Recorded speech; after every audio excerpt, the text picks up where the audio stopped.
found that in order to get full coverage on YouTube, you have to have copyright-free music, because I'm all about getting that bag. You cannot get monetized if you have anything that resembles possible copyright infringement. Therefore, I had to change my image. A new year, a new time for podcasting. And I had to get a funky beat to basically express what I want to put out in the atmosphere. And this is TNFro. I'm back again. I'm a social critic, thought leader, but I'm more reclusive and cranky. But I want to read, watch, cook, and just share all things that make me happy. My wish is that this increases the curiosity of the listening audience to come back for more and to share with friends. I want 1 million unique listeners and downloads. I want Creative Quality Millie to be known around the world. Won't he do it? Yes, he will. So if you're listening to me on YouTube, click subscribe. Tip a sister. And I just want to thank you guys for listening. And enjoy and get your bop on. Copyright free.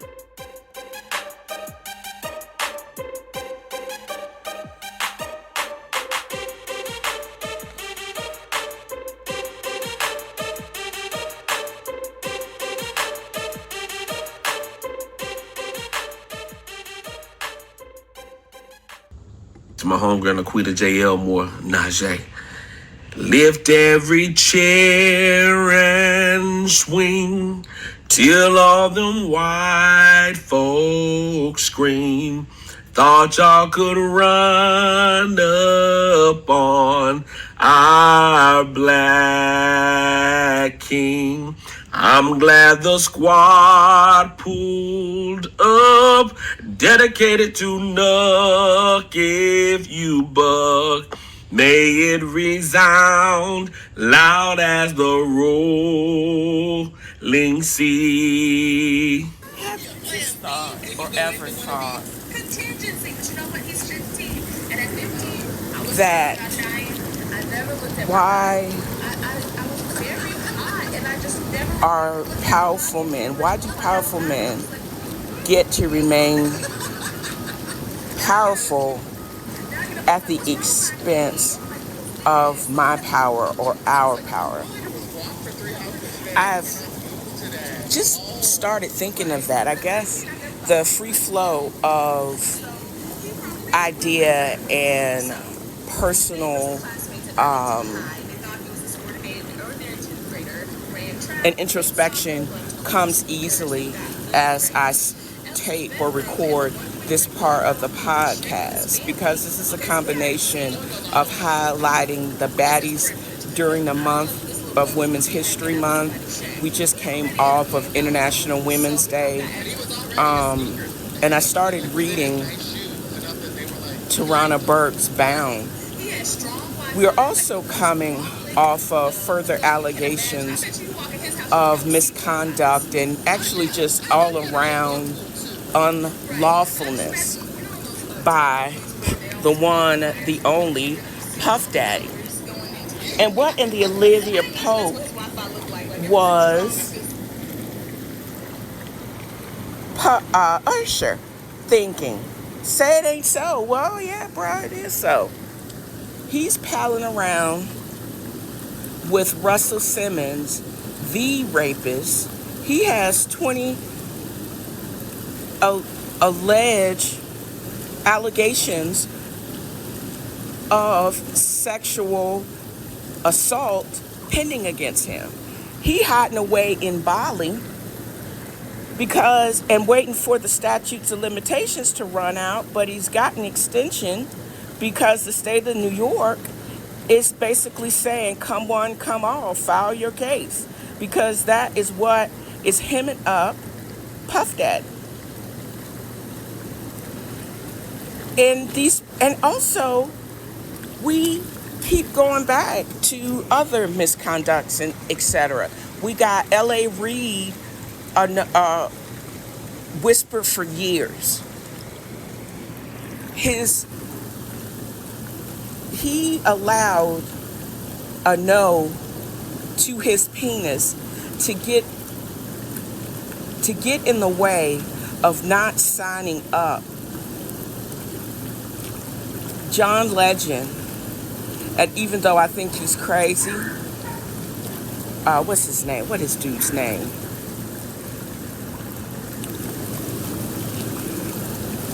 Kanye, because the AR at the time at Sony, who had just ran away from Russell Simmons, came there under Clive Davis.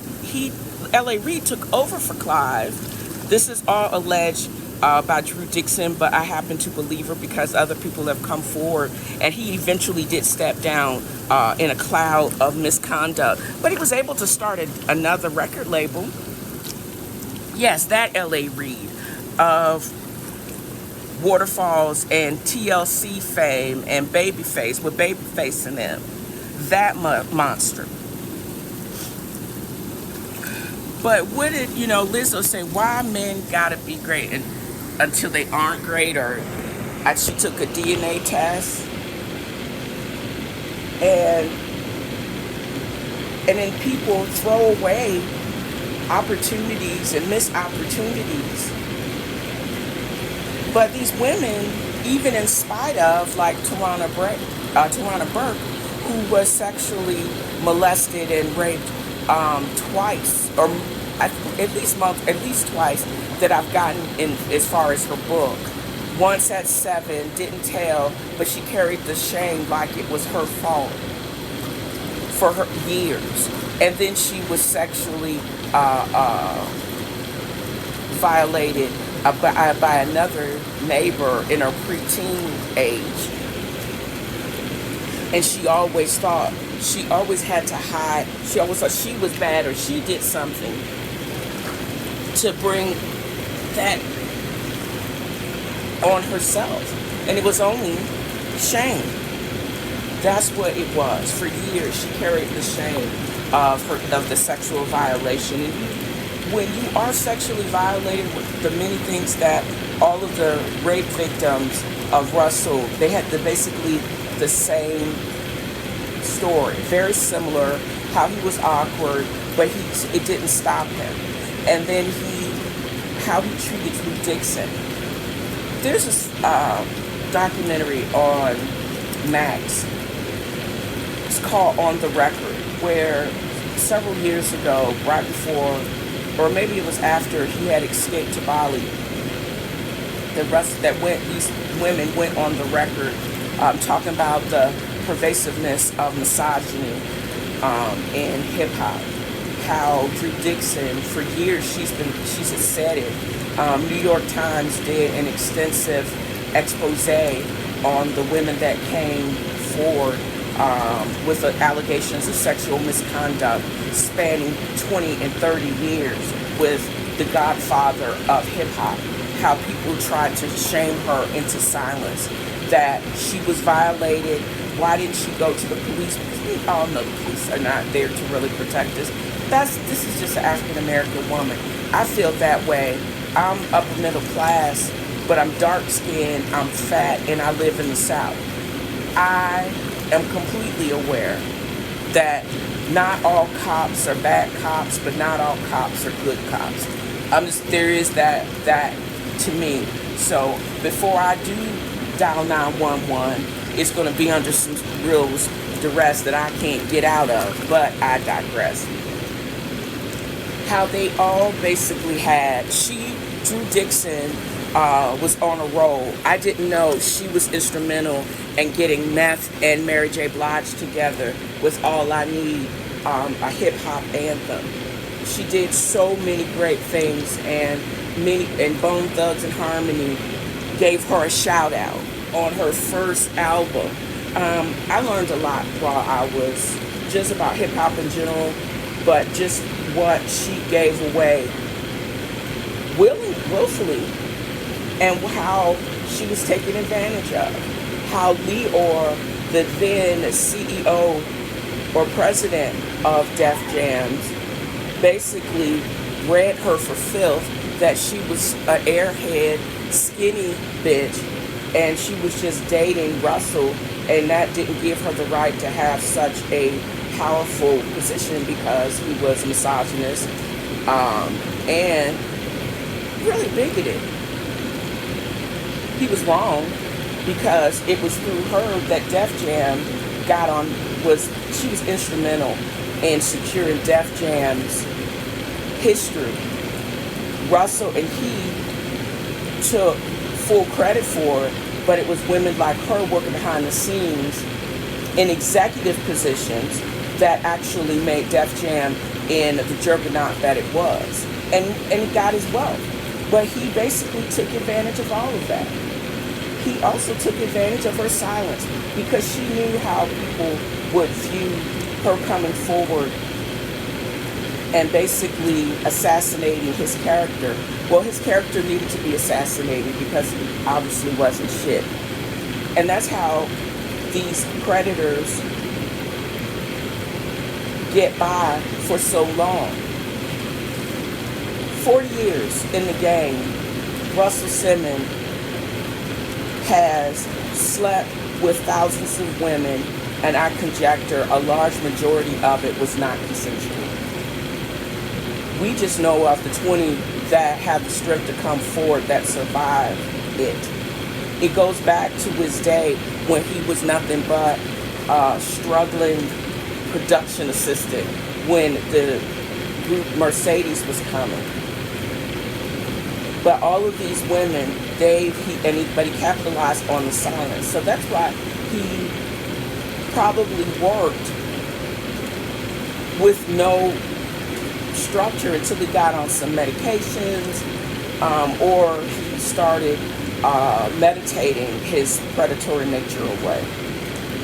What really irks me is they still are allowed space to reinvent themselves. They don't serve any jail time. They go on to create other labels and continue to take credit for either blowing up somebody's career or making somebody's career. The people, their handlers suffer, but then again, I think the community and the public suffer because what if they were to just have, or to allow us to have that space where we are able to create and not be in fear, where we don't have to fear about being assassinated, where we don't have to fear of being gaslit and yelled at in front of everybody. What if you did respect people and gave them the space to create good music like they have their track record for? How much further along would we be? How much further creativity we would be able to enjoy and in peace? And you don't have to have great storylines, built-in trauma and violence and disregard to a dope beat, that it gives you some type of vibe. What more could we do when we actually present a safe space for creativity? How much further along and entertained would be? And we still wouldn't be talking about the resurgence of Me Too, having all of these allegations. When we can create a safe space for creativity, how great would we be? I know one of the persons in the documentary says the patriarchal structure that we see in music, hip hop mostly, is this patriarchal mimicry all stems from racism, but it's all over some dope beats. It really is.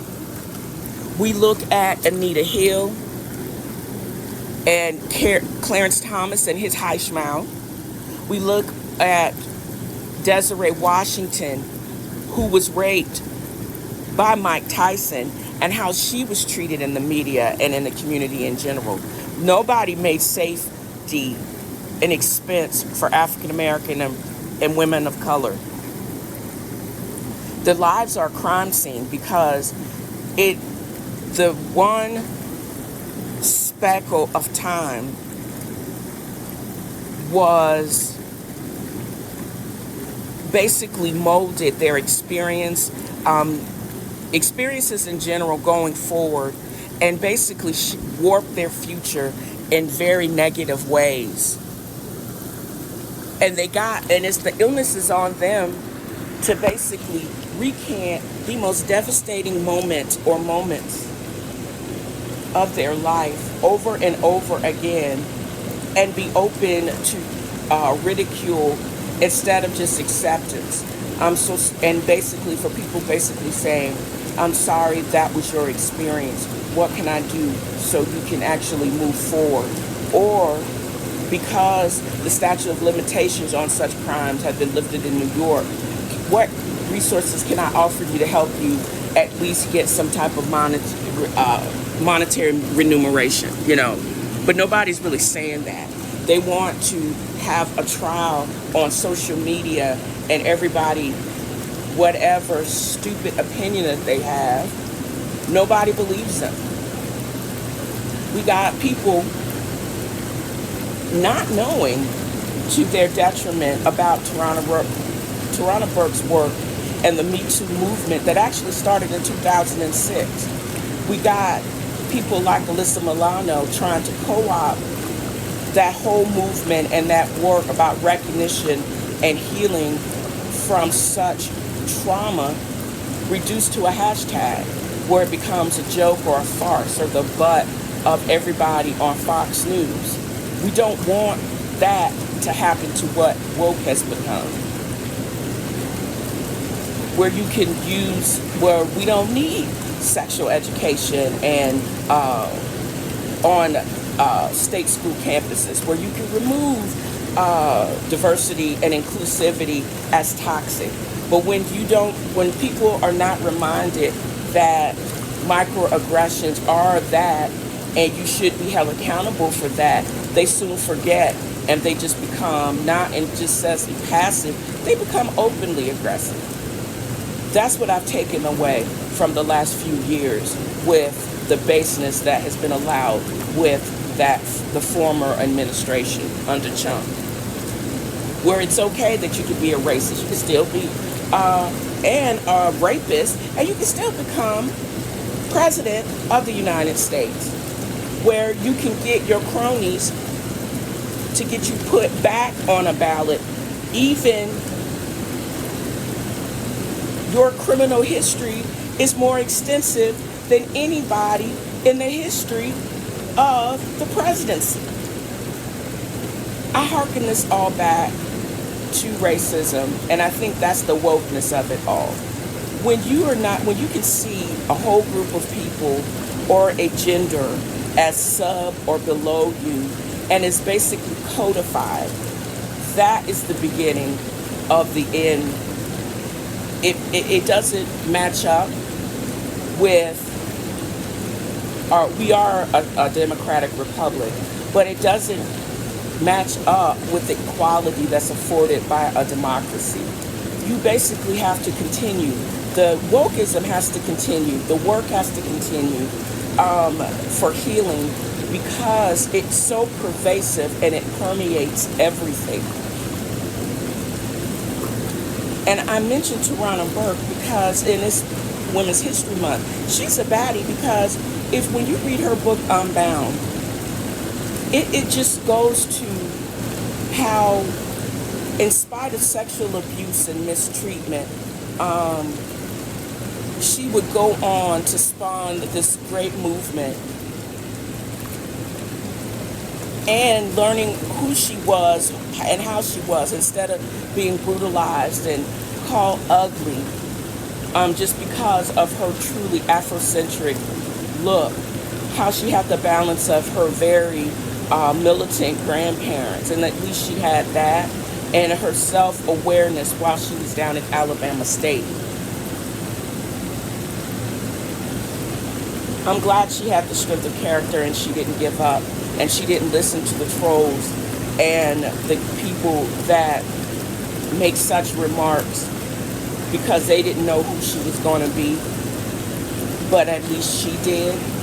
And I get to read a amazing book, and I get to read about the life of an amazing individual. Not just her, but also the Drew Dixons of the world. And every last woman that got the strength to basically verbalize the wrongdoing of what called him the godfather of hip hop. But we, at least we got some music, but it was at the expense of some really great people like Drew Dixon that were working behind the scenes. And it really annoys me if she had been allowed to continue to work in that space.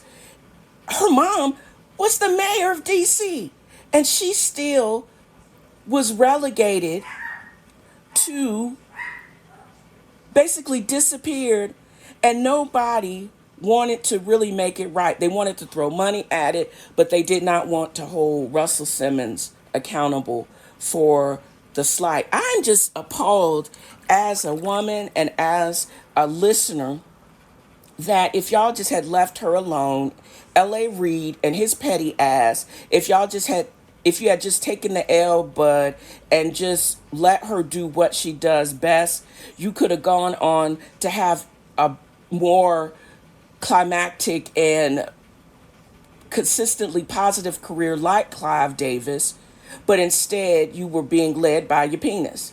And because she said no to you, you had to stop her and berate her until she had to quit, and then stop listening to the hits that she made great because of your punk ass. That, to me, if y'all had just given her the space and allowed her and just believed in her own judgment, if you hadn't wanted to just steal her power because you could, how much greater would music and the genre would have been if you had act right? If you just had an ounce of act right,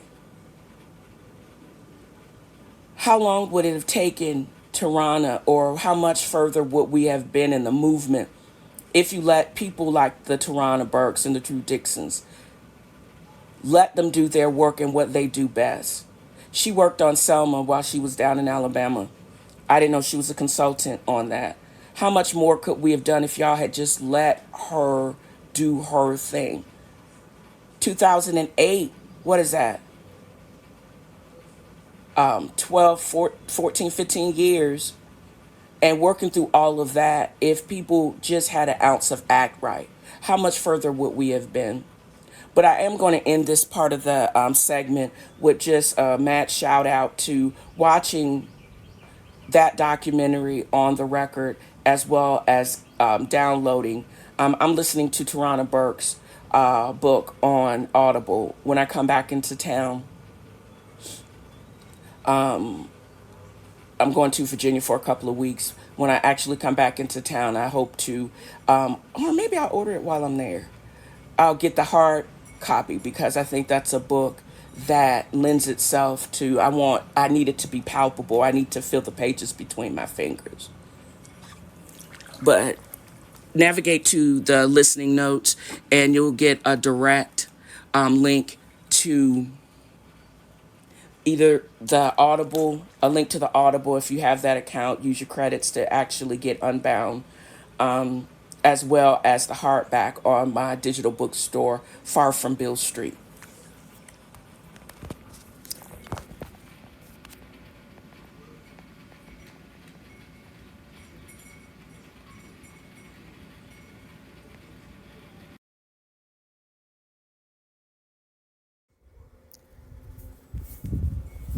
What does being woke have to do with anything? Woke stems from the African American community. And even though every conservative pundit will want you to think that it is some type of, they say it like it's some type of curse word now, is when you're actively attentive to important facts and issues, especially surrounding racial and social justice. Just because you don't want us to talk about racism and the fact that the patriarchy that founded this country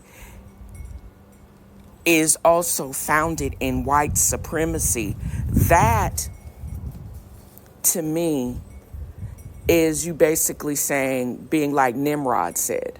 It's basically saying, I said that, but I really didn't say that. Like, you're going to play in my face. Like, I'm not going to know the difference.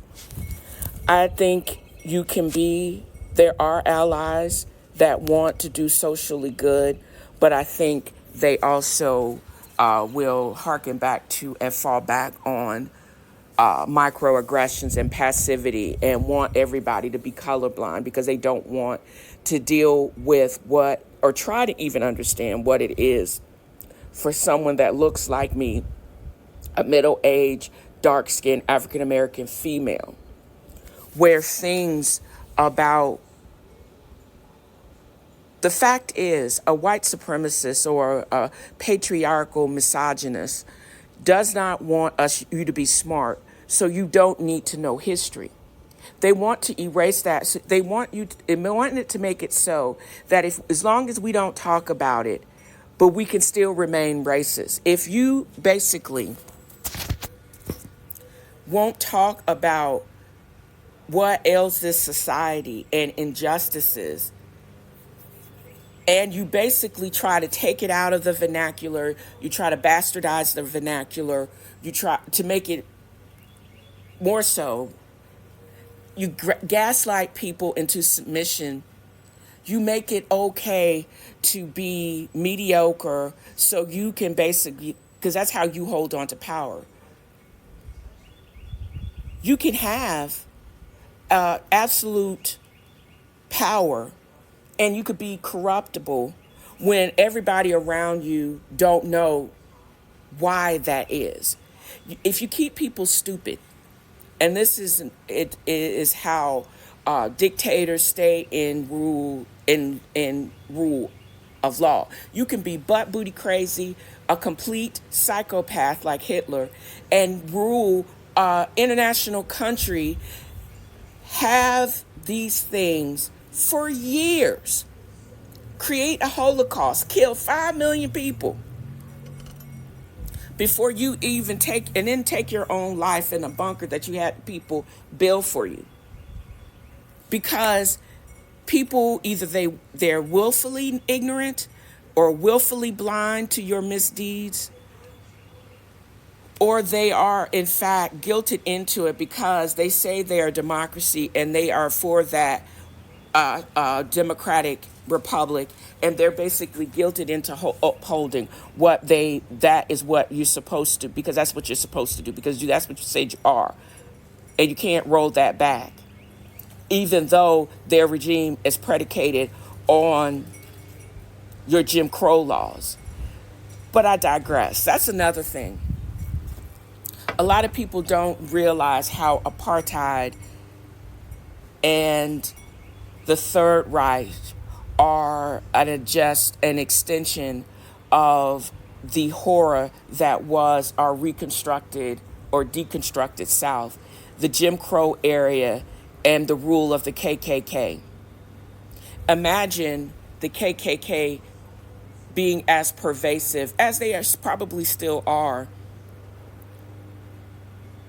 like the Third Reich is. They basically, suppose the South, people always conjecture this, suppose the South didn't lose. It would have been just the Third Reich and concentration camps. We wouldn't have just put it under the guise of Angola and Parchment and some of the worst prisons on the planet. San Quentin, Rikers Island. Those are our death camps. But the Third Reich death camps and the Holocaust, the horror of the Holocaust, was based on what we did in this country. That's when you woke and when you know history and basically go back to the Third Reich basically chumming up to the KKK and basically taking it and dumping it on early 20th century Germany. That's all in all us, or the white Southern folks. And a lot of people don't know that. It was all an extension and an expansion, and even more brutal than the rule of the KKK in this country. Wow. And the realization, and you still have people like Nimrod saying, oh, the basis of this country is not racist, or I don't want to keep talking about that or the past, or why diversity and inclusivity whole sections are being fired in the state education in Florida because they are too scared to be reminded, or they don't want to be reminded of why you have to be reminded of that it's not okay to walk in your microaggressions and racism. That's what those types of things say. If I don't talk about it, I'm not going to make people be responsible for why these things exist. Just because you don't talk about it doesn't mean it doesn't exist, and doesn't mean that you and people can't and should not be held accountable for these words and this hurtfulness and what it does. A lot of these things are predicated, and patriarchy and white supremacy holds back a society because you would rather hold on to your power and keep people stupid, and again, not allow them to create and advance on a human level because you want to hold on to power because of your own selfishness. It doesn't make a whole bunch of sense to me, and it never will. I say continue to be woke, know what what a microaggression is, know what racism is, and continue to read and expand your mind to basically harken back. Because when you forget where you come from, you can't go further. And that's what I said. And I can't go further if I'm running away from bees, so I'm going to end basic recording poolside on this side of Barton. But these bugs, make me sick.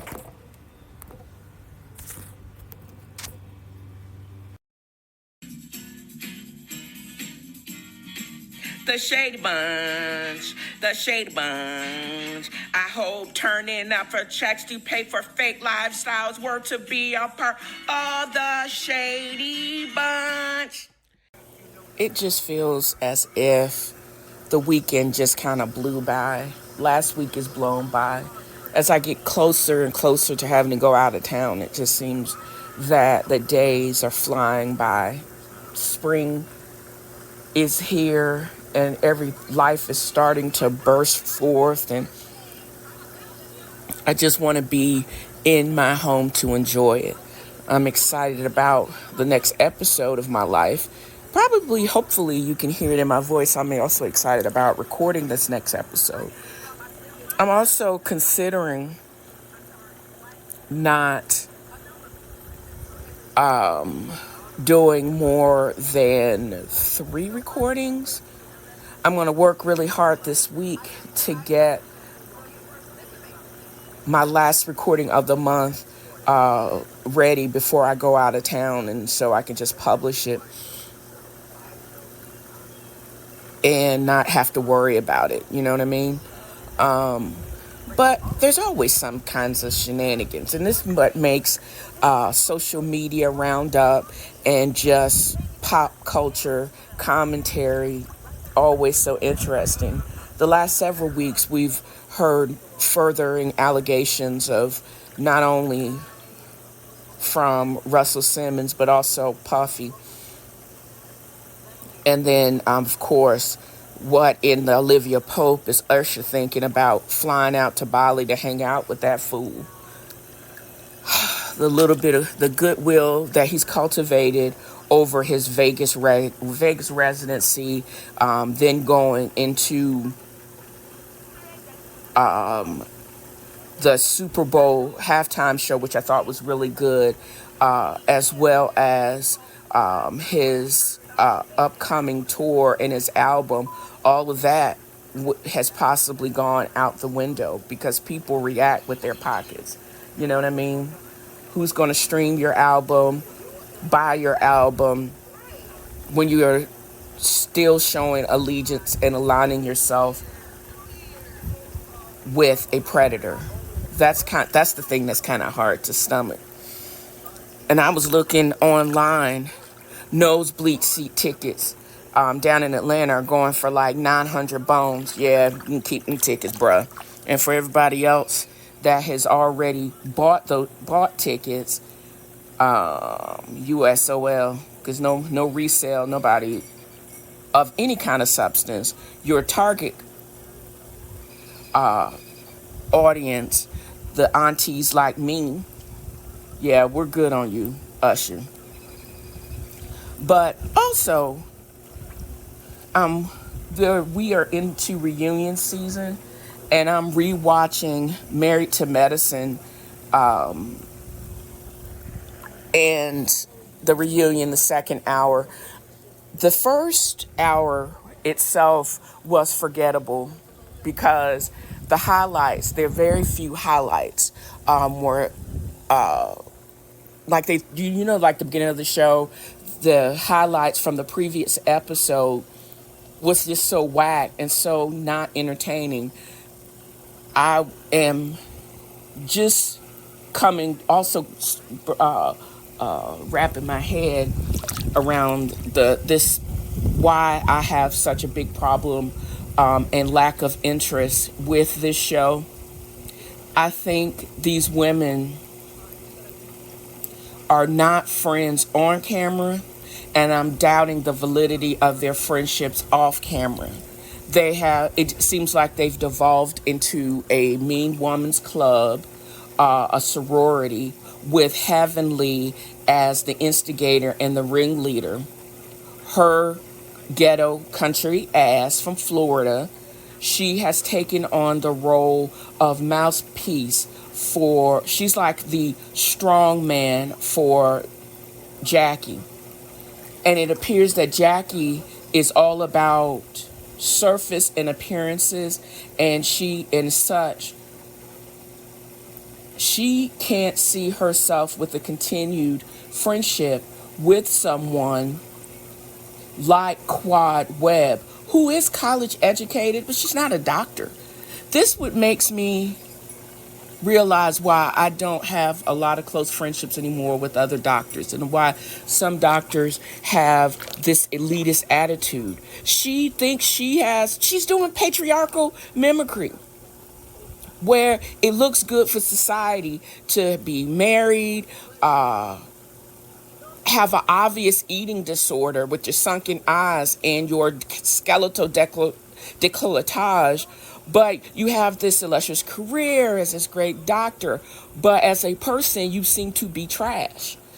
And you would never align yourself or be a good friend to someone like Quad Webb, who's a baddie in her own right. She doesn't need the title of MD, she doesn't need, or MRS, to be a baddie. And that's why they don't like her. And that's why I can truly say it just appears this, and I don't know, granted, I don't know these people. Do I know people like them? Yes. Do I think there's anything that Quad Webb could have done outside of staying married to someone that she clearly did not like at the insistence of this crew? That's why she kept her divorce, etc., and her separation, and didn't ask for their opinion because she knew what it was going to be. That's why she didn't share that part of her life, because she knew she wasn't going to listen. And if they didn't respect her for that, that's their loss. And I'm speaking of Quad and why she's kept so much of her real life outside of this show and these group of women, because these group of women are like mean girls of any sorority, white or black, or predominantly black or white, in this country. because it's they're elitist and they're snobbish and they're exclusionary, and it's so sad that they could not and will not allow Quad to basically be about her money, get her bag. Why? But it also makes sense because the tensions are so bad, they are not friends, and they're fake. And Andy, with his messy ass, he basically drops bombs and then grabs a snack. Oh my God, just messy for no damn reason. And then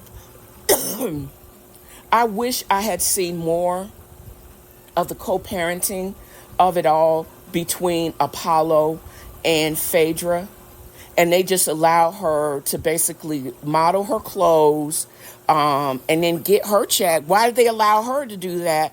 And it was sacrosanct for having Quad do that. Quad, who obviously helped build this show, and she still was, and still on the show, and she ain't even married to anybody with a degree, married to Dr. G anymore. So, and I think that what sticks in their craw, like they can dictate who and who can't film, who and who can't get their check, how to exclude people from TV time, and they did not write up her deal with the network. It just boggles the mind, and what the unreality of reality TV is just that. It is partially scripted, and it's all about nepotic interaction between who's the production's favorite and Andy's favorite and who's not. But they're missing the opportunity of good TV because Quad Webb, right or wrong, selfishness or not, she's absolutely great TV. And with y'all wanting to do this Mean Girls sorority, jealous, exclusionary, what you think is good, wholesome filming, that is boring and is not going to get ratings and does not make good TV. We need some of the messiness because that is what people tune in to these shows for. You want to do this respectability filming. Who cares? It is boring. If people cheat, they stay together, but if you won't talk about it, and we don't see how you work through the mess and how you come up with your decisions, who cares? That's why that whole, when y'all was in Hilton Head, it was too many filmings in that location because y'all didn't really film anything worth watching. I basically waited until I heard when they dropped the reunion. And I don't see you guys resolving anything. I don't see any of the relationships being any realer. I see y'all still excluding Quad from the conversation. I don't care. And unless she's going to be real, Phaedra Parks does not need to go back to another season of Married to Medicine. Because number one, she ain't even dating anybody in medicine. And she ain't filming it. So what is her purpose of her being on the show and for another season? The show is boring. She needs to go back and be messy with Portia, her frack, or Real Housewives of Atlanta, but she's not made to be on this show. And if she would have allowed them to film co-parenting and lies and stuff between her and Apollo's fine behind, yeah, I would watch that. But this respectability filming, I have no stomach for it. And it's boring. So why are we still So why am I still watching? Girl, I don't know. I'm just sitting here in my hot tub, getting ready to finish filming this portion of the podcast, and then I'm going to cut up the jet and continue to enjoy as the soothing bubbles roll over my sore joints. Oh, King Crab Atlanta, fascinating. Their seafood rolls are heaven sent and will make you eat through your Ozempic. I'm just saying, good. And they have the best seasoned, massive shrimp and lobster. Even the potatoes in their seafood feast tray was good. And it was that, a tray. Stocked with very seasoned seafood, not salty, but truly of great balance of savoriness, saline, as well as pepper. It was seafood on fleek. And if you guys get a chance to go by King Crab Atlanta, I warn you, the service is trash. Parking is kind of scary in that parking garage, but so worth the journey. I know, drove an hour 45 minutes because it's through traffic just to go there, and I'm making plans when I come back on this end, I'm going back. It was a weekend well spent.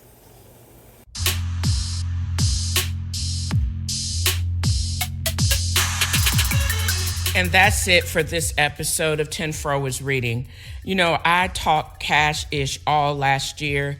I hope the listening audience will continue to enjoy my opinion and not so subtle shade. I mean, I'm 2,000 listeners per episode in, so go run tell that, haters. I may take it on the road if I get hint sponsorship.